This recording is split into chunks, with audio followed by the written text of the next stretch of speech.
telling.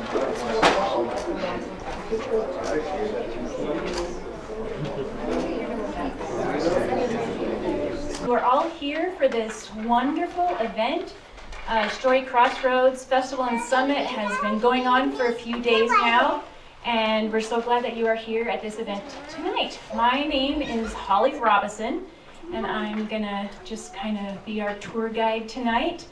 And I hope you will look at the program so you can see all of the sponsors, and there's so many people that help make this event possible.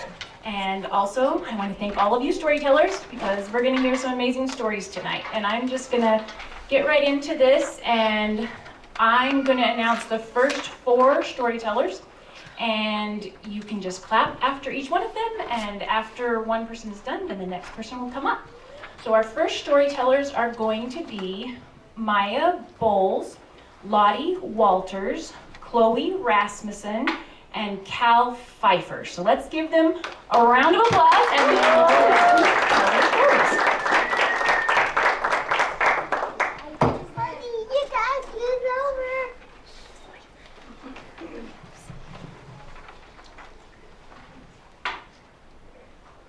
Call me look.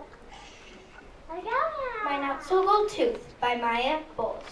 Have you ever wondered why people don't have golden teeth anymore? We see them on pirates in movies and TV shows, but never on a person in real life. I have a golden tooth. It's not a pirate golden tooth, but it is gold. Back when I was 2 years old, my parents were coaching volleyball at Skyridge High School. While they were coaching drills, I was sitting in the ball cart next to my mom playing with the volleyballs. One of the volleyball girls needed my mom's help, so she stepped away from me in the ball cart. She was only gone for a minute, and I got into mischief. I was trying to reach for an orange volleyball that I really wanted to play with on the other side of the ball. As I crawled over to the other side of the ball cart tipped over. As the ball cart tipped over, I was falling out of the cart.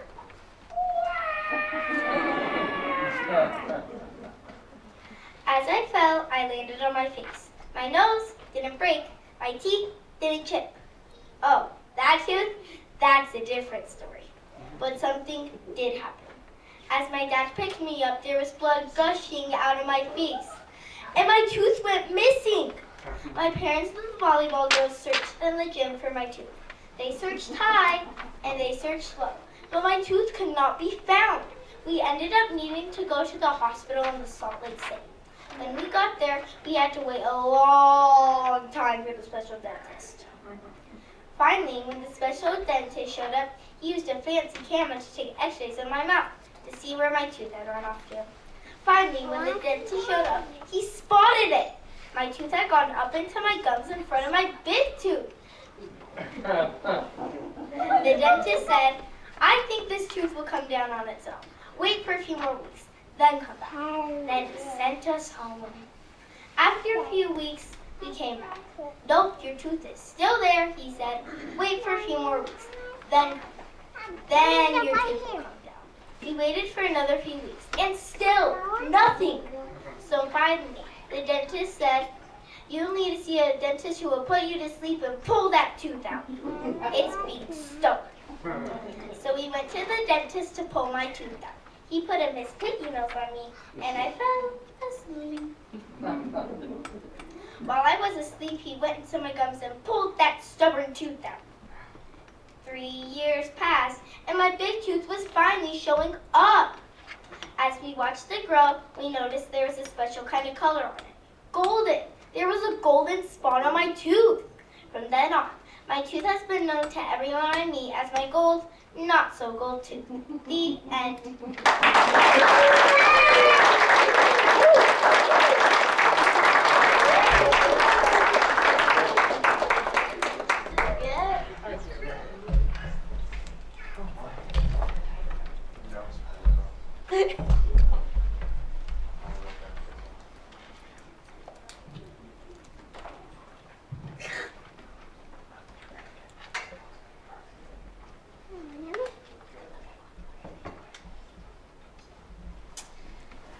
My story is the coffin that wouldn't stop.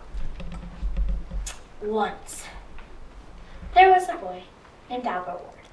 And he was just walking down his streets, looking at all the buildings. They calmed him. Then he heard a sound.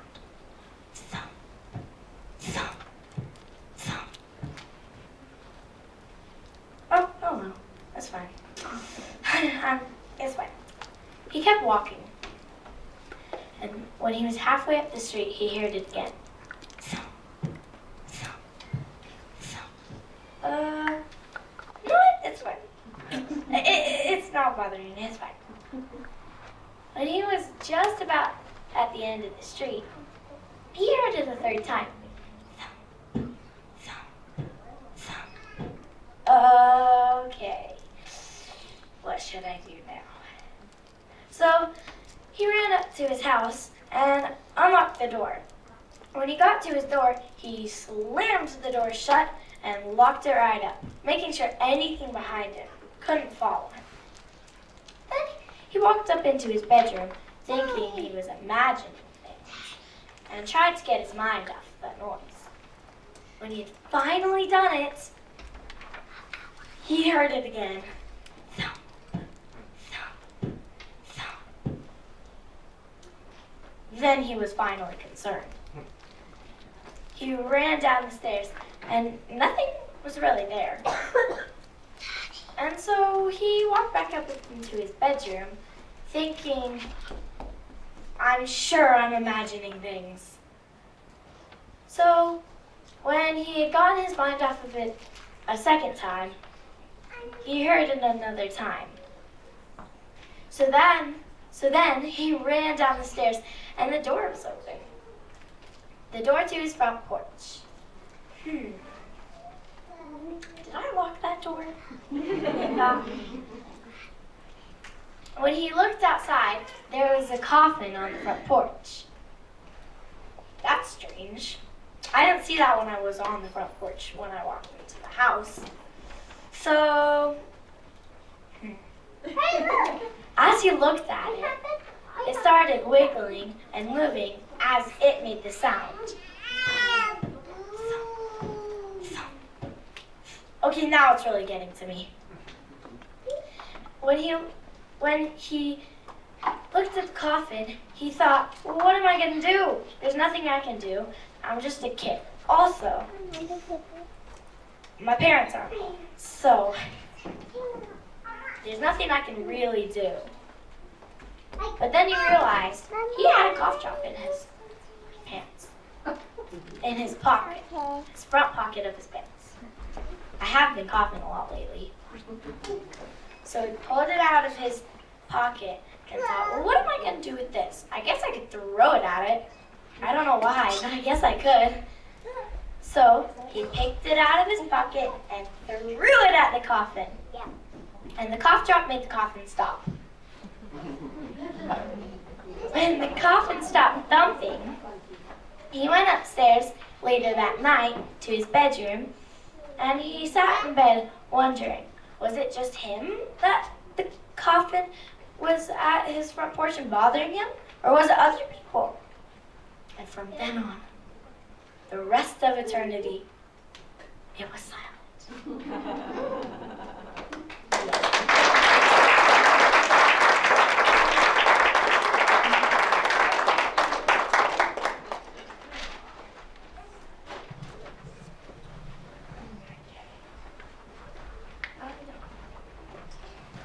Hi, my name is Chloe Rasmussen, and I'm going to be telling the story of the valiant little tailor. Once upon a time, there was a tailor who had an old piece of cheese on his desk. We're off to a great start, I know. Suddenly, a swarm of flies came down and started eating the cheese. The tailor didn't want that, so he took a rag and whipped at the flies. They all flew away except for 7, who were left dead sitting on the table. "This is incredible," said the tailor. "I killed 7 flies in one stroke. I need to tell the world." So he took a needle and thread and stitched 7 in one stroke onto his shirt. He grabbed his phone and keys, his bird and cheese, and left. What's that big thing? It's In his trousers, travels, he came across a giant who squinted down at his shirt and said, "There's no way you killed 7 men in one stroke." "Yeah, men," said the tailor. The giant felt intimidated by someone who could kill so many so fast. So he looked around for something to do to prove his worth. He saw a stone. He picked it up and squeezed it until liquid came out. "I bet you can't do that," said the giant. The tailor couldn't. So instead he took the old cheese out of his pocket and squeezed it until liquid came out. The giant, who had bad eyesight, was impressed and shocked that he couldn't do that. He looked around for something else to do to prove his worth, and he saw a giant boulder. So he picked it up and threw it up into the air until eventually it came crashing down to the ground. "I bet you can't do that," said the giant. The tailor couldn't.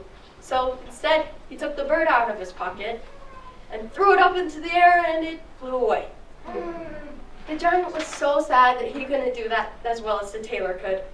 So he started throwing himself on the ground and threw a fit, and eventually a giant tantrum. And eventually was so tired that he just died on the spot. So the tailor had to move on. A couple of hunters were nearby in the bushes and saw the whole thing. One of them walked up to him. "Oh my goodness, you killed 7 giants in one stroke?" "Yeah, giants," said the tailor. And "Hey Johann, come look at this one."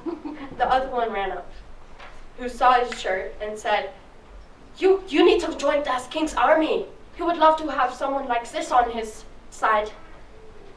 And so the hunters took the tailor to the king. The king saw his shirt and said, "There's no way you killed 7 giants in one stroke, right?" "Yeah, giants," said the tailor. "I'm going to give you 2 quests," said the king. "If you can do them, then I'll give you, half my kingdom and my daughter to marry," knowing that he probably couldn't get all of the quests done. "But if you can't get them done, then I'm afraid I'm going to have to kill you, because I don't want a liar running around in my kingdom." The tailor knew he had no other choice and said, "All right, let's hear it. There's these 2 giants and this 1 unicorn, and they've been wreaking havoc on our city. If you can, 1, bring me the heads of the giants, and 2, bring me back the unicorn, then I'll give you the rewards." And so the tailor set off to find the giants. Once he saw them sleeping under a tree, he picked up a bunch of stones and put them in his pocket and started climbing the tree. When he reached the top, he stood over the first giant and started throwing the stones down onto the chest of the first giant until he woke up and said, "Dude, stop hitting me." "I'm not hitting you, you're crazy." And they both fell back asleep. The tailor went to the other giant and started dropping stones on his chest until he woke up. "Stop pelting me! I'm not pelting you, you're insane." And they both fell back asleep. The tailor went to the first giant and threw the biggest stone he had right down on the first giant's chest. "Okay, that's too much. Do you want to go?" "Yeah, let's do this."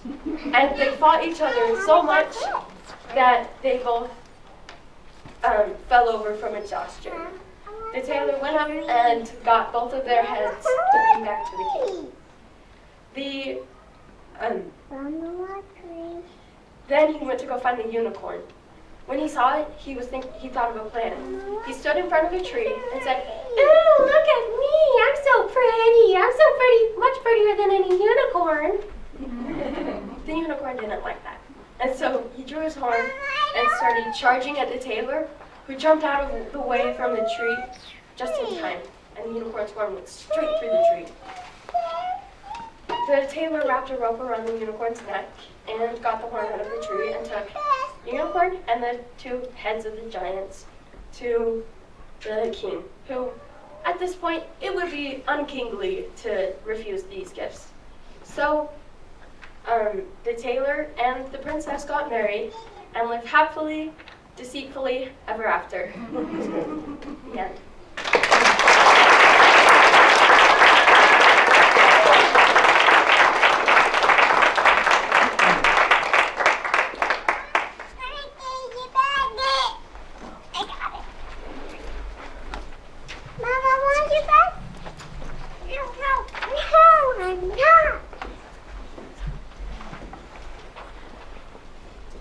Hi, I'm Cal, and I will be telling you the story Llama Destroys the World. Written by Jonathan Stutzman and illustrated by Heather Fox. On Friday, Llama will destroy the world. I am Llama, proclaims Llama. On Monday, Llama found cake. Piles of cake. More cake than any llama should ever eat. Dad, said Llama. Llama ate all the cake. This was his first mistake. It was an honest mistake. It was a delicious mistake. One of those mistakes that leads to more mistakes and eventually the ultimate doom of everything. Tuesdays were for dancing, so Llama put on his dancing pants. They did not fit. He was still full of cake. But Llama never danced without his dancing pants. They made his butt look groovy. So he huffed, he puffed, and squeezed and stuffed himself into those dancing pants. This was his second mistake. And then he danced, he jigged, he tangoed, he cha-cha, oh so smooth.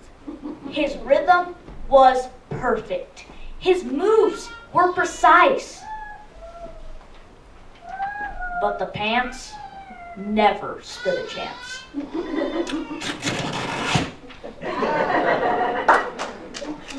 The writ was thunderous.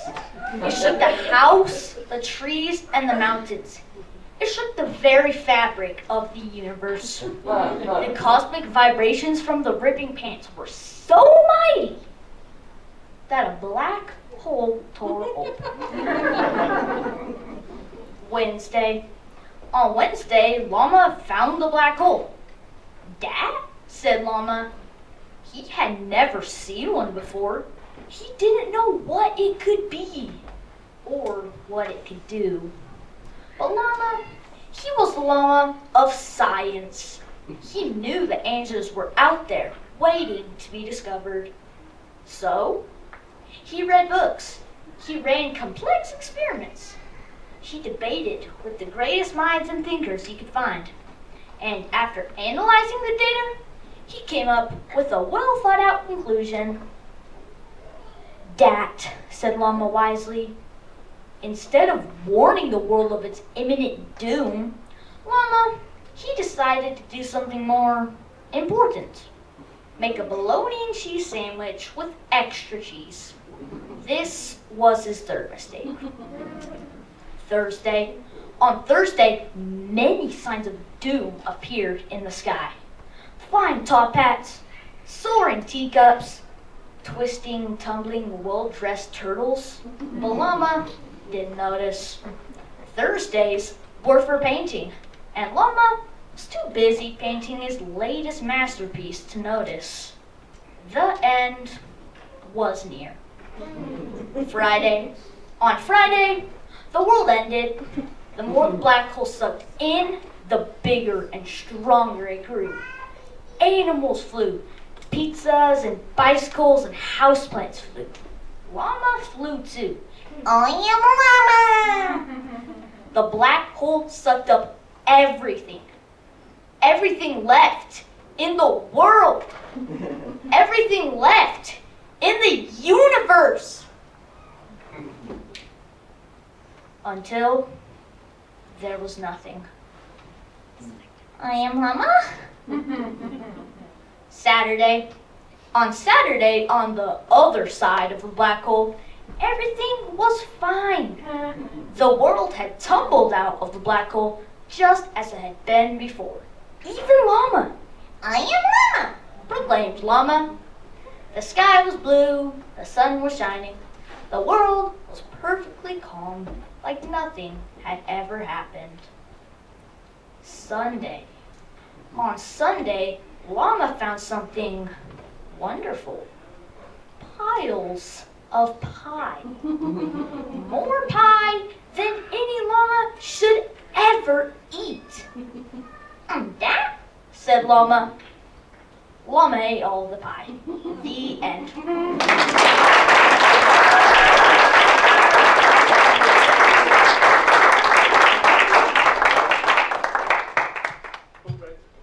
I don't know if I have ever heard a story that made me feel better about life than that one. Haven't we all feared black holes all of our life? Now we know they are nothing to fear. And if you write something amazing on your shirt, then you can do amazing things. And we all know how to get rid of our coffin now, right? Everything will be so good. And we all want a close-up look at Maya. Look at that big smile. Well, thank you all for your amazing stories. That was so delightful. We now have another wonderful set of youth tellers. We're going to start it off with Robin and Sparrow Vicens, thank you, Ender Rasmussen, and then Clementine Morris. So let's give them a round.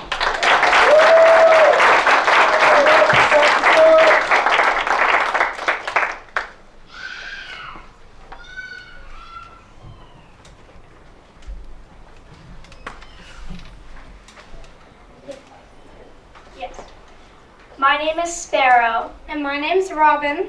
We're representing Nibley Park Elementary, and we'll be presenting we'll be presenting The Walrus and the Carpenter by Lewis Carroll. The sun was shining on the sea, shining with all its might. He did his very best to make the billows smooth and bright. But this was odd, because it was the middle of the night. The Walrus and the Carpenter were walking hand in hand. The beach was wide from side to side, but much too full of sand. Mr. Walrus, said the Carpenter, my brain begins to perk. We'll sweep this clear and have a year if you don't mind the work. Work? The time has come, the Walrus said, to speak of other things. Of shoes and ships and sealing wax, of cabbages and kings, and why the sea is boiling hot, and whether pigs have wings. Callooh, Calais, no work today. We're cabbages and kings. Oh, little oysters, come walk with us. The day is warm and bright. A pleasant walk, pleasant talk would be of much delight. Yes, and shall we get hungry along the way? We'll stop and have a bite. Shh. But Mother Oyster winked her eye and shook her heavy head. She knew too well it was no time to leave her oyster bed. The sea is nice. Take my advice and stay right here, Mother Oyster said. Yes, of course, but the time has come, my little friends, to talk of other things. Of shoes and ships and sealing wax, of cabbages and kings, and why the sea is boiling hot, and whether pigs have wings. Callooh, Calais, come, run away with cabbages and kings. Now, come along, let me see here. A loaf of bread is what we chiefly need. Adding some pepper, salt, and vinegar will go perfect on it. Oh, splendid idea, yes. Now, oysters, dear, if you are ready, we shall begin to feed. Feed? Oh, yes. The time has come, my little friends, to talk of food and things. Like peppercorns and mustard seeds and other seasonings. We'll mix them all together in a sauce that's fit for kings. Kalu Kalay will eat today like cabbages and kings. I weep for you, excuse me, I deeply sympathize, for I've enjoyed your company, much more than you realize. Little oysters. But answer came there none, and this was scarcely odd because they'd eaten every one. The end.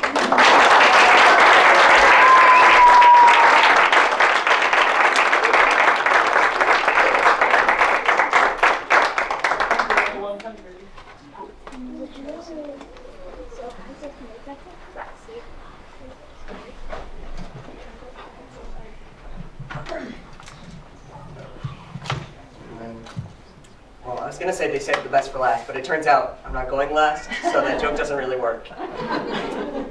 Anyway, my name's Ender Rasmussen, and the story I'm going to be telling today is the story of El Cucuy. When I was a little boy, my parents would tell me bedtime stories.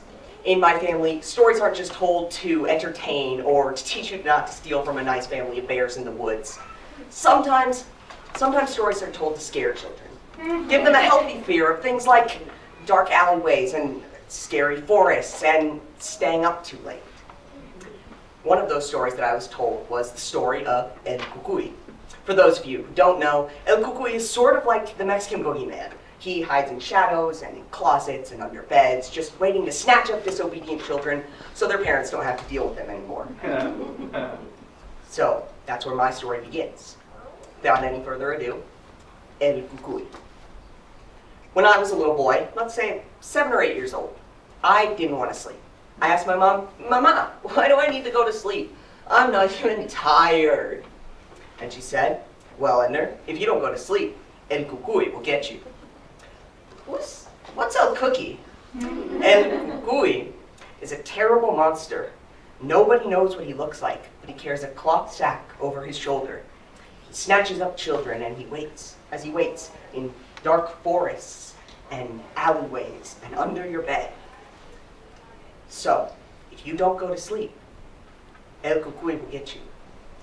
I said no one knows what he looks like, but you'll know when he's there because of the sound that he makes. He makes a terrible hiss. It sounds like tsk, tsk, tsk.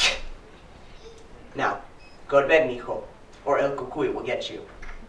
And I love my mom. And I tried to go to bed. I laid down, but I kept listening. I remembered what she said, and I wanted to see if I could hear it. And then I heard something. It was quiet, but it was definitely there. It went like, bloop, bloop, bloop. And I yelled, Mama, come quick! And my mom ran through the door and she said, What's wrong? I said, Mama, El Cucuy, he's here to kill me, he's taking me away. And she listened, and she heard the bloop, bloop. She said, "Oh, Ender, that's not El Cucuy. That's just a leaky faucet." You'll know when El Cucuy is here because of the sound he'll make. He'll say, "Tsk, tsk, tsk." Now, go to bed, mijo, or El Cucuy will get you. And I tried again. I laid back down, and again I listened. And then I heard something different. This wasn't a bloop, bloop. It was a terrible whoosh, whoosh, whoosh. And I yelled, Mama, come quick. And she ran in the door and she said, What's wrong? And I said, El Cucuy, he's here, he's coming to take me away. And she listened. and she heard the whoosh, whoosh, whoosh. And she said, Ender, that's not El Cucuy. That's just the wind. It's probably stormy outside tonight. You'll know when you hear El Cucuy, because he'll say, tsk, tsk, tsk. Now, go to bed, mijo, or El Cucuy will get you. And I tried again. I laid back down, I pulled the covers up tight, and I listened. And this time I heard something different. This wasn't a bloop, bloop, and it wasn't a whoosh, whoosh. This was a terrifying growl. It sounded like a monster. It sounded like...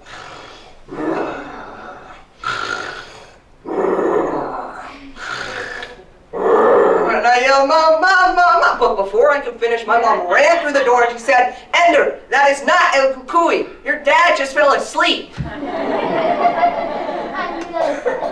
And I started crying. And my mom said, she saw me and she said, Ender, I know you're scared, but everything's going to be okay. If you go to sleep, I promise, El Cucuy, he's not going to come for you.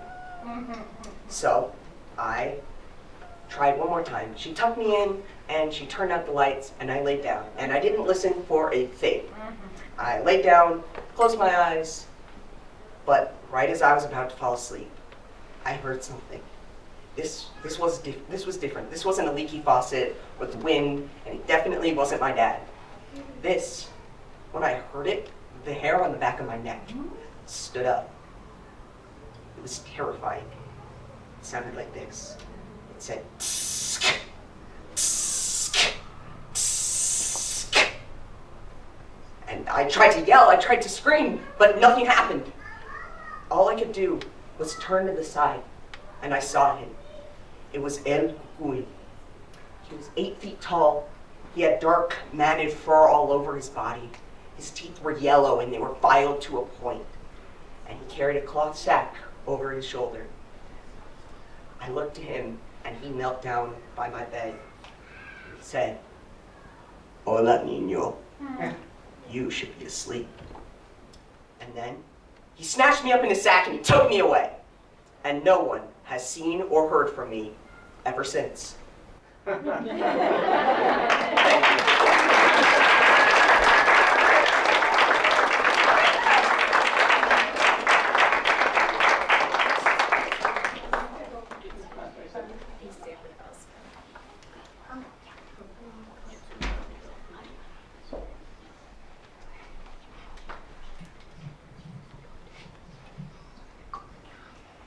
So I'm going to be telling a story from a collection of medieval tales. I'm going to be telling the story of a girl called Nellie.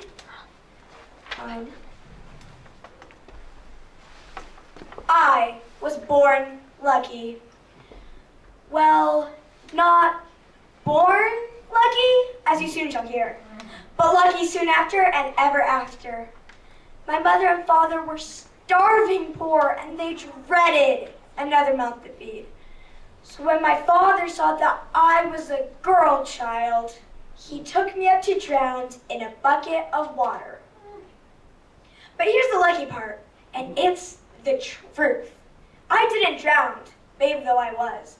I took hold of the bucket with my little fingers, and my mother wept, and my father's heart went soft, and they named me Nellie for Queen Eleanor. Then their luck changed. My uncle died of the scurvy, and we got his pigs. Then the nuts at the abbey hired us to catch eels, and we've been sniggling ever since. You should see my eels. They're fresher than the day they were born and fat as priests. I know where their burrows are, and I know what they like for bait. As for frogs, I've been catching frogs since I was 2 years old. There's not a frog in Christendom that can jump fast enough to get away from me. And I can swim as good as any boy, and better than Drogo. Do you know Drogo, the tanner's apprentice? I can't point him out to you because he'd see me. He's always watching me. Many's the time I've seen him peel off his hose to show me his legs. As if every frog I've ever baked into a pie had better legs than his. We had a brawl last summer. I said 'twas the fault of the tanners that the river stank. But he said 'twas the fault of the fishmongers, which is pure folly. 'Tis surely God's will that beast should rot in the land and fish should rot in the water. So I put out my tongue, and by St. Peter, he pushed me off the wharf into the water. But the poor fool, he thought I would drown. I, who couldn't drown when I was 3 hours old. So he swam in, so I decided I would dive down deep, grab his foot, dunk him 3 times, and it served him right. Only then did I have to drag him out of the water because it turns out that he can't swim. So I guess you could say I saved his life. And he's never forgotten it. He still watches me and shows off his legs. But I want nothing to do with him and his legs. I pretend like I don't even know his name. And every day I walk past the tannery just so he can see me not looking his way.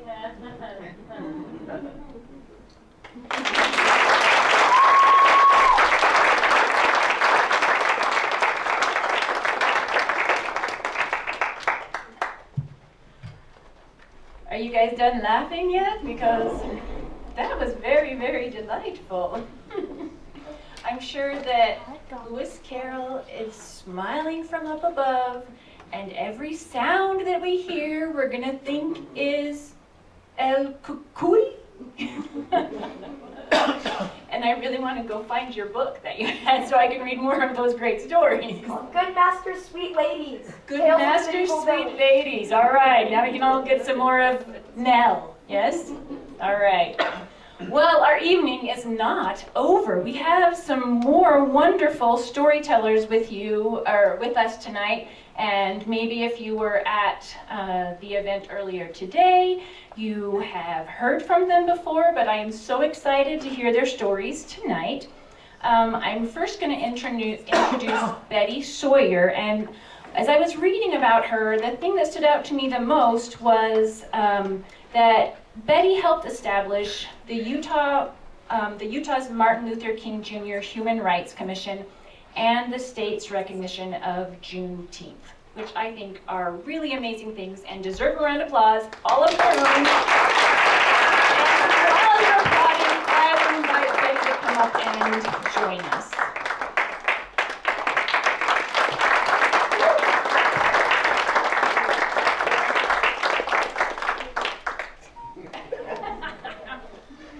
Tell me where you like it. This will work, I think. Yes. My life, my story, may be a little boring. I'll tell it anyway. 1 of 10. 1 of 10. Student, challenge, statement, and maybe even a question. 1966. Temptations, Stevie Wonder, wonderful Motown music, you know, dancing in the street, all of that fun stuff. Even the Beatles, where did they come from? They ended up on the radio as well. I come in from hanging out. In my house, you come on the porch first, and as you enter the front door, it's a long hallway that leads to the living room. There's a stairs to go upstairs to the bedroom, and so forth. I walked through the front door, and behold, I spotted the principal from my elementary school, Mr. Townsend. Nothing good going on there, right? I was like, I could keep going into the room, or I could go up the steps. So I moved over to head up the steps, and lo and behold, my mom says, "Betty, is that you? We've been waiting for you." I'm like, no way. Do I have to? And being such an obedient child, I said, okay, let me go and see what's going on. I walked down this long hallway that seemed to be going forever and ever. And when I got into the living room, it wasn't just Mr. Townsend. It was two teachers. Mrs. Handy, and she wasn't a nice teacher. She was so stern and firm, but she was good. And they said, "Come on in. We've been waiting for you." What did I do? I'm gonna get a good whooping tonight. I know it. I can't even think of what I could have done. And they said, "We're here to talk about you being one of 10 students they were scouting to integrate our local high school." No, not me. I don't want to be that person.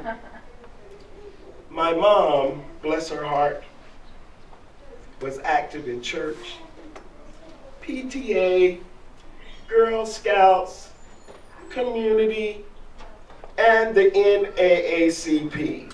If anybody knows anything about the NAACP, National Association for the Advancement of Colored People, this group had been working forever to integrate schools and parks and swimming pools, everything you could think of.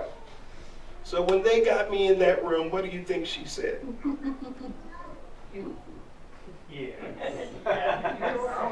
Of course, Betty will go. Can I be excused now? Run out, run upstairs to my sisters and say, "Why me?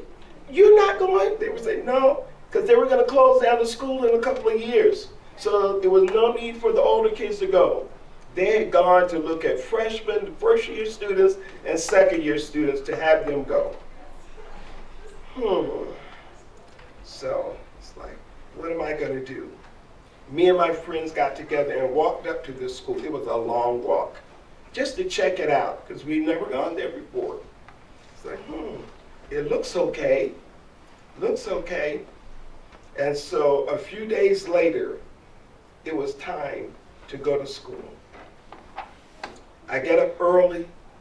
My mom had ironed me a beautiful dress. Back then, you couldn't even wear pants to school, okay? Woo. Shoes polished, all of that fun stuff.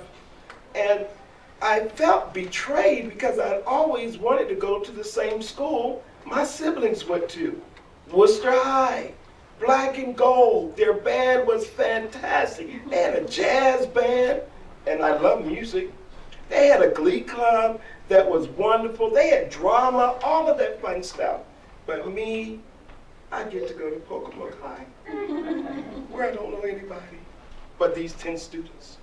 We had to meet on the corner of the local store, the corner store, Hancock's.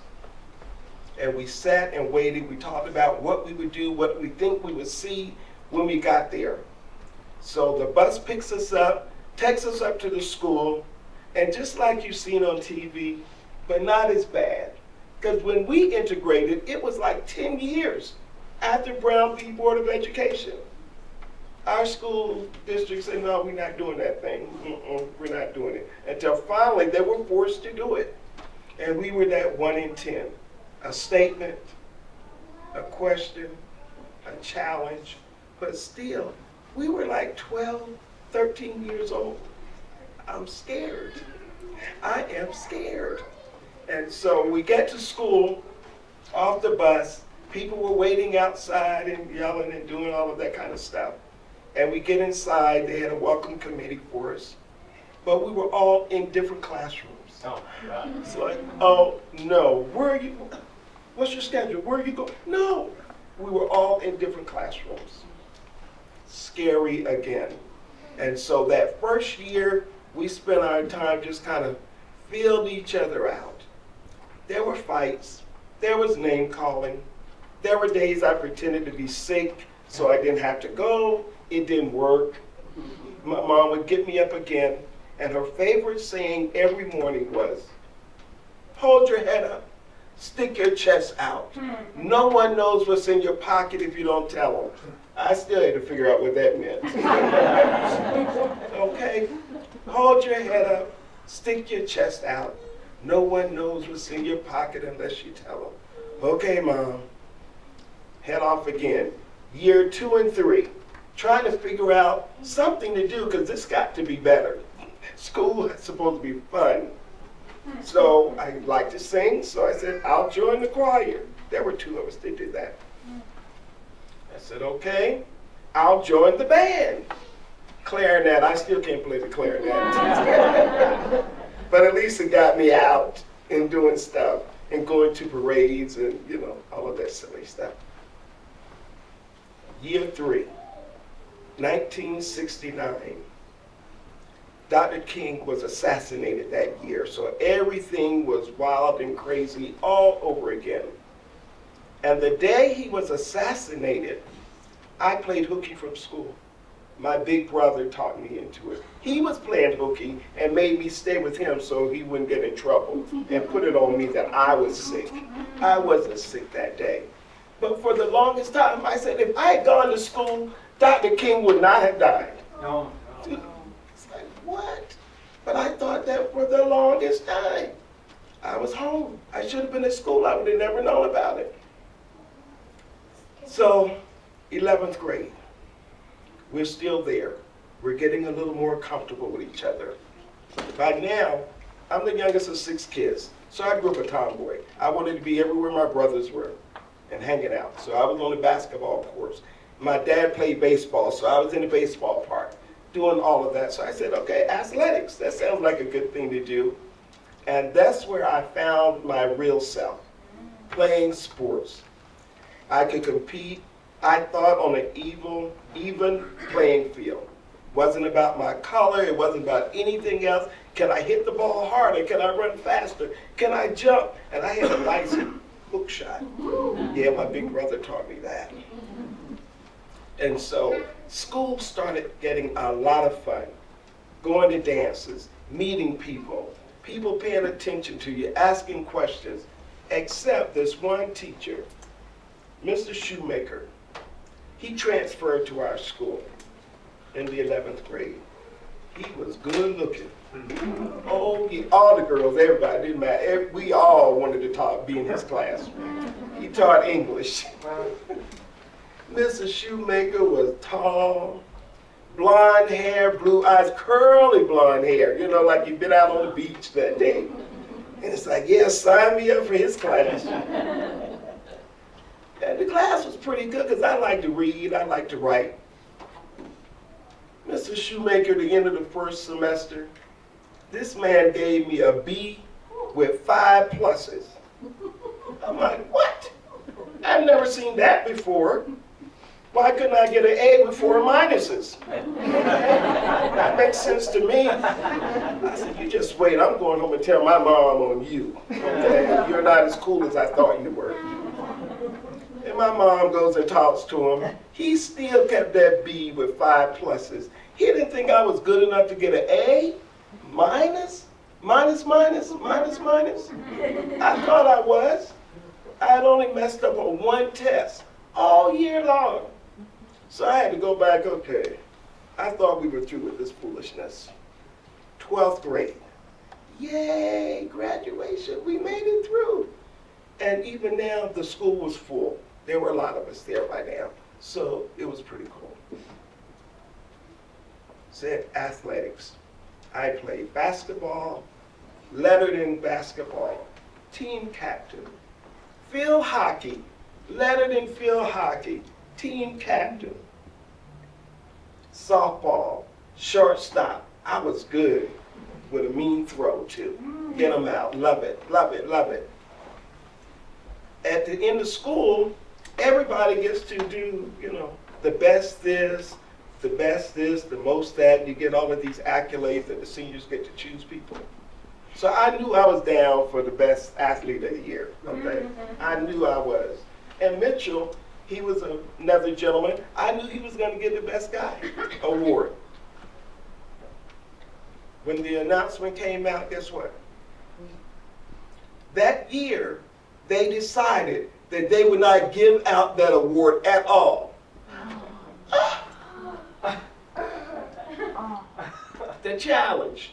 For the first time, someone white wasn't going to get all the awards. So they decided we're not going to do that one. Guess what? I'm going back to that school. I'm going to make them give me my award, okay? I'm going to make them give me that award. What do you think? Should I go back?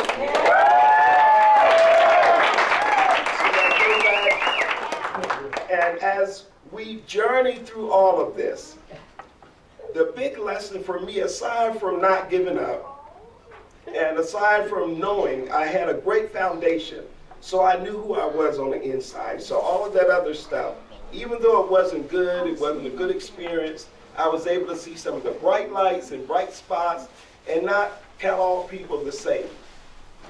And still keep my head up, my chest out, and walk through those halls. And guess what? After it was all said and done, looking back, that prepared me for living in Utah.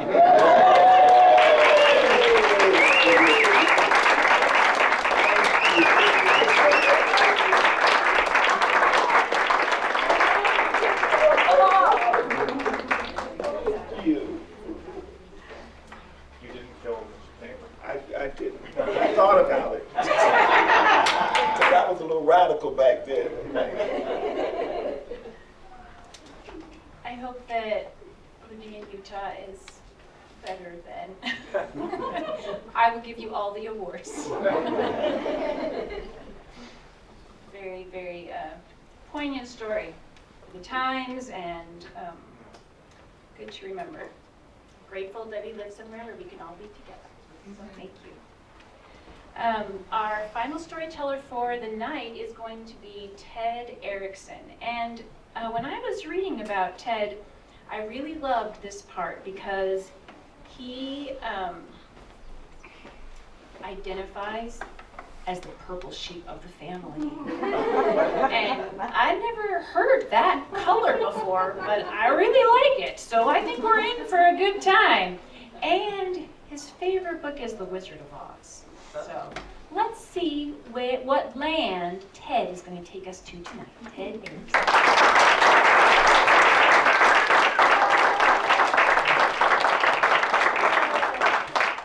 That's perfect. Other than I'm going to turn it like this because I need a volunteer for this story. It needs to be straight on. I need a volunteer. Fine. I need a volunteer. You right here. The great storyteller. I want you to stand right here. Tell me your name again. Lottie. Give a hand for Lottie. This story is an old Jewish tale. And it's about, I have to talk right. Okay. A little apple tree. And it was the middle of winter, and a little apple tree was out in the field, and she was surrounded by mighty oak trees. And she looked up at night, and she looked at the branches of the mighty, look at. She looked up at the branches of the mighty oaks, and she saw stars in the branches of the mighty oaks. And she said, "Oh, great Creator, I want stars in my branches. I just want stars." And the great Creator came down and said, "Oh, little apple tree, you have so much to offer. You don't need stars in your branches. Soon it will be spring, and you have big, beautiful pink blossoms all over your branches that will smell so good, and the bees and the birds will come. You don't need stars in your branches. You have so much to offer." And the little apple tree was sad. And then it was spring. And she had big, beautiful pink blossoms all over her branches. And the bees came. Everybody, bzz. And the birds came. And she smelled so good. But that night, she looked up, and in the branches of the mighty oak trees, she saw the stars in the branches. She said, "Oh, great Creator, I want stars in my branches like the mighty oaks." And the great Creator looked down and said, "Oh, little apple tree, you You're good. You don't need stars in your branches. Soon it will be summer, and you'll have big, lush, green leaves all over your tree. And you'll provide shade, and hound dogs will come and take naps, and people will come and read books. You have so much to offer. You don't need stars in your branches. And the little apple tree was sad. And soon it was summertime, and she had big, beautiful, lush green leaves, beautiful, cool shade. People came and read books, and a couple came and kissed underneath the tree in the shade. And hound dogs came and took naps. But that night, the little apple tree looked up and saw in the branches of the mighty oaks stars. And she said, "Oh, great Creator, I just want stars in my branches like the mighty oaks." And the great Creator looked down and said, "Oh, little apple tree, soon it will be fall. And you'll have big, beautiful red apples all over your branches. And people will come and they'll eat them, and they'll be so delicious. And the ones that fall on the ground, the cattle and the goats will come and eat them. You have so much to offer. You don't need stars in your branches." And the little apple tree was sad. And then fall came, and then it didn't, and then it did. And she had big... Now you gotta hold this. You got it? You know what a 3-year-old feels like at the mall now. Big, beautiful red apples all over her tree. And people would come and pick those apples, and this was so delicious. Thank you so much, little apple tree.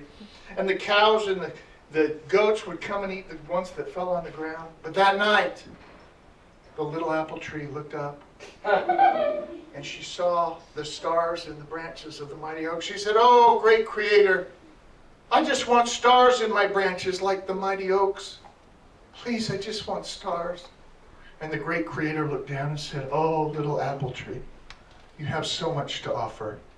In the spring, beautiful, pink, fragrant blossoms. In the summer, lush, green, shade-providing leaves. And in the fall, beautiful, red apples. You have so much to offer.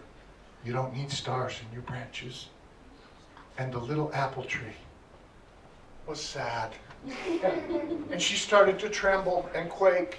Tremble, quake. That's great. And an apple fell onto a rock underneath, and it broke open. And what did she see inside the apple? A star. What? So just keep in mind, don't look at others and think you want what they have. Look inside yourself, because you have so much to offer. You can take that in.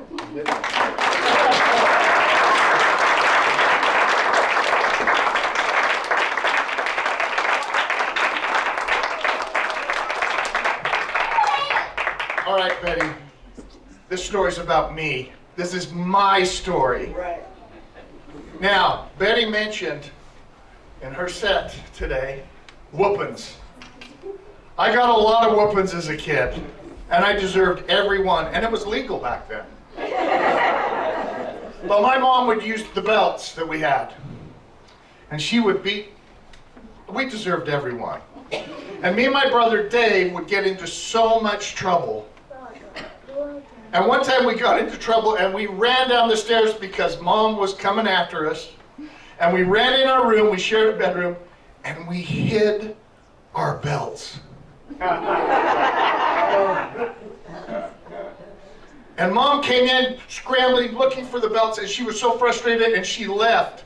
And me and Dave were like, "She's not coming back. This is awesome." And then we looked up, and there in the doorway was my mother. The vein on her forehead was throbbing. And she had a fuller brush in her hand. Fuller brushes had bristles like nails. And she made us drop our pants, and she beat our bare butts till they bled. Now this is my memory. Now, years later, we have kids of our own.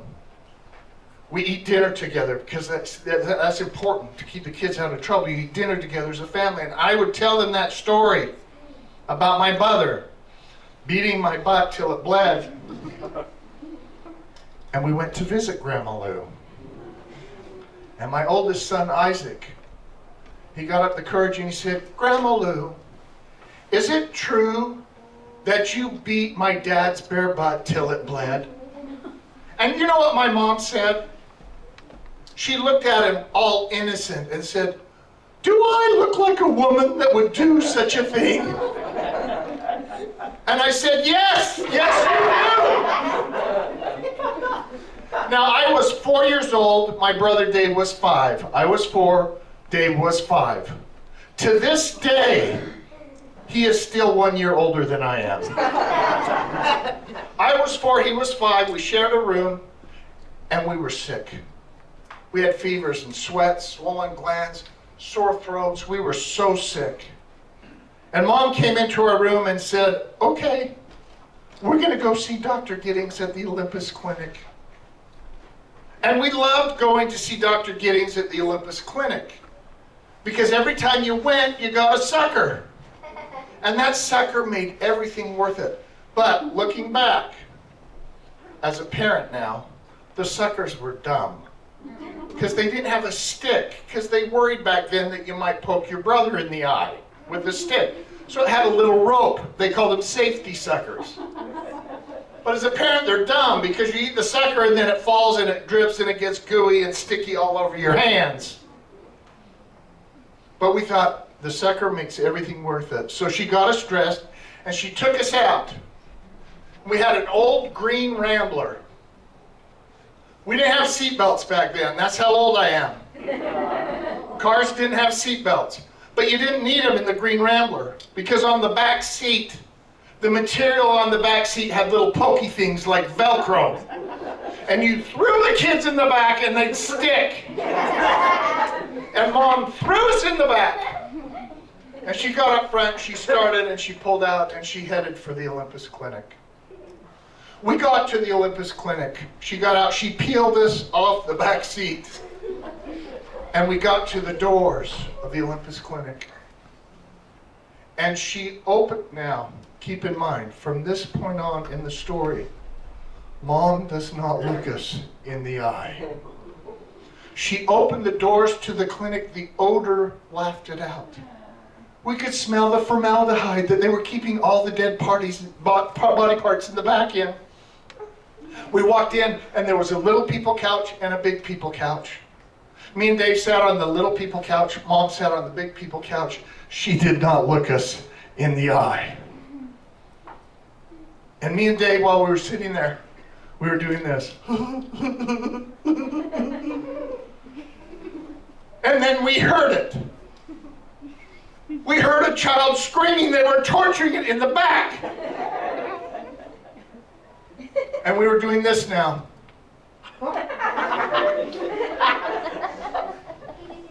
The nurse came out. Erekson? We stood up. Mom took us by the hand. She did not look us in the eye. We followed the nurse back into the examining room. That nurse left. Mom sat on a chair, put up a magazine. She did not look us in the eye. And me and Dave were looking around. And then in walks Dr. Giddings. And he had a satellite dish on his forehead. Why did they have satellite dishes on their foreheads? Satellite dishes had not even been invented. And he got out a little hammer and he hit our knees and they tweaked. He looked in our ears. He took our temperature. And then he got 2 sticks with cotton swabs on the end.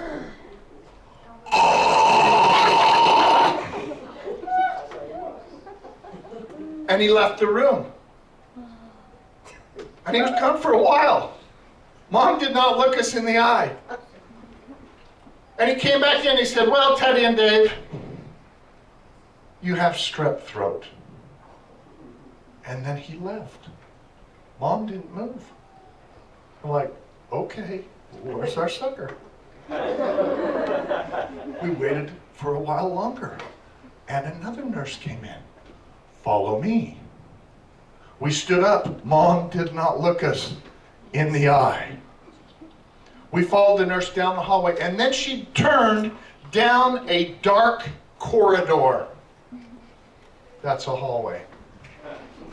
And she stopped at a big metal door that had a glass window on it and it had chicken wire in the glass. She unlocked the door, and when she opened it, we could see scratch marks on the inside of the door. She took us in and she closed the door and she locked it.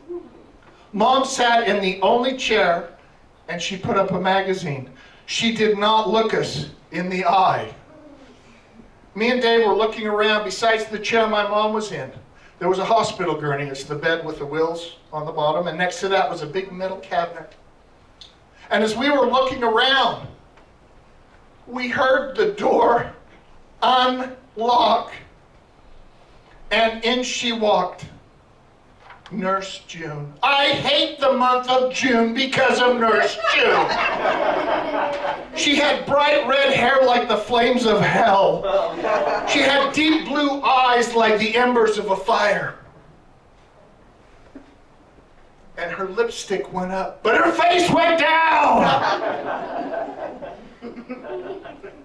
She opened that metal cabinet and she was fussing. We could hear glass and metal clanking. And she turned like this, like we couldn't see. And she said, Teddy, you're first. And what I heard her say was,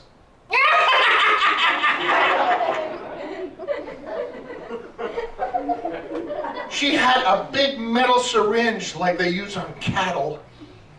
The needle was this long.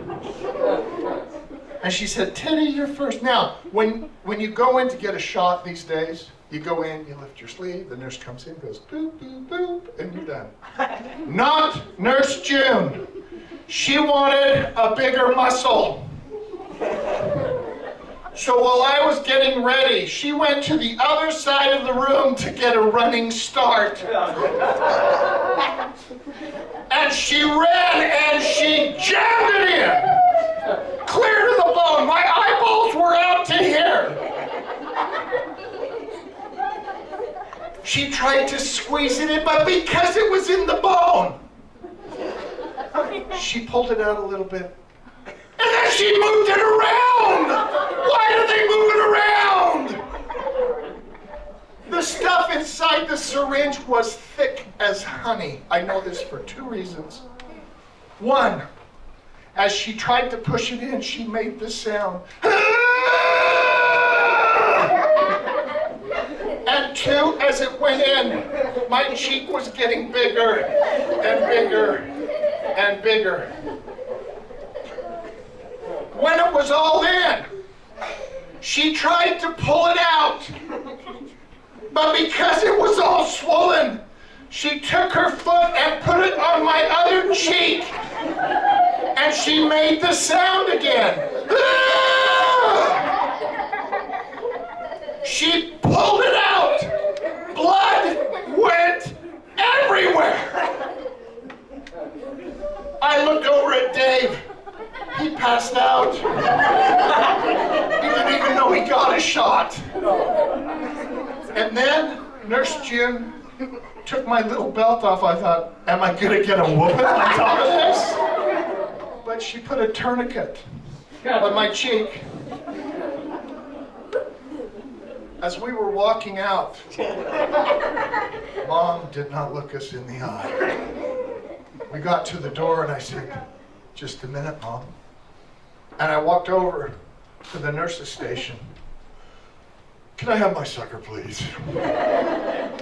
And they gave me a sucker, that safety sucker. It was grape, purple, my favorite flavor to this day.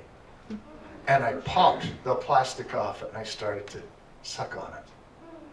We got out to the car. Mom threw us in the back. And she got in the front. She did not look us in the eye.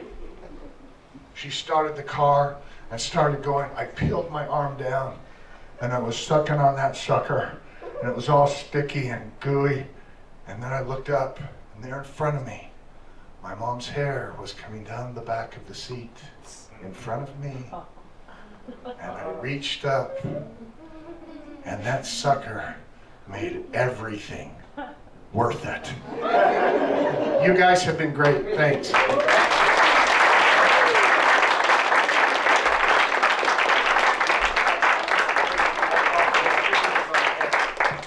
Ted, I have been trying for 16 years to get this kid to go to the doctor and not throw a fit getting shots. Don't do it. You have ruined everything. She won't look you in the eye. I'm gonna hold this against you forever. And we all laughed about it. I think it's funny. When it's not yours. Well, thank you all so very much for all of the stories and the tales and the jokes and the poems and everything. If you told a story tonight, stand up. Let us give you one more round of applause.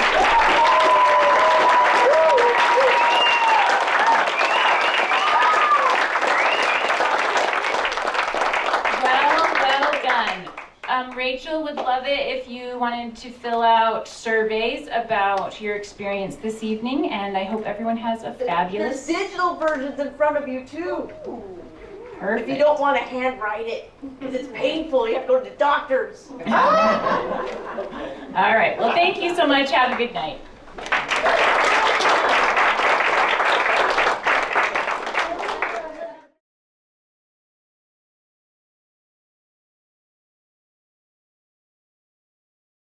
This was, I think, my 10th year of doing Story Crossroads, or at least, if not consecutive, then I've been doing this since like first or second grade. It's been really great. This year was really fun. I love to see the different storytellers, and the youth tellers were fantastic here. It's been a really great privilege and an honor to be able to tell stories and have people come and see them. I'm really glad that I was able to do this, and I've been able to do this so far, and I hope to come back next year as a professional teller.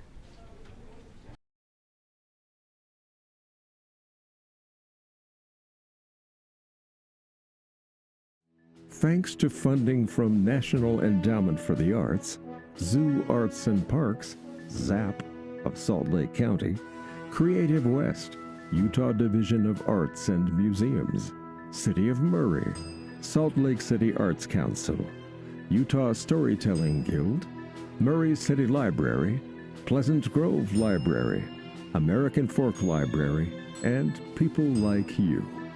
We sincerely appreciate the collaboration with the Salt Lake City Library System, Glendale Community Center, and neighboring schools, as well as the Summit Vista Senior Living. We also have several feed-in festivals, such as Youth from the Weber State University Storytelling Festival, and youth tellers from Malaysia and South Korea, as well as from local school districts. Special thanks to our videographers and volunteers. We celebrate the talents of our story artists, youth and adult tellers. Most of all, we appreciate you.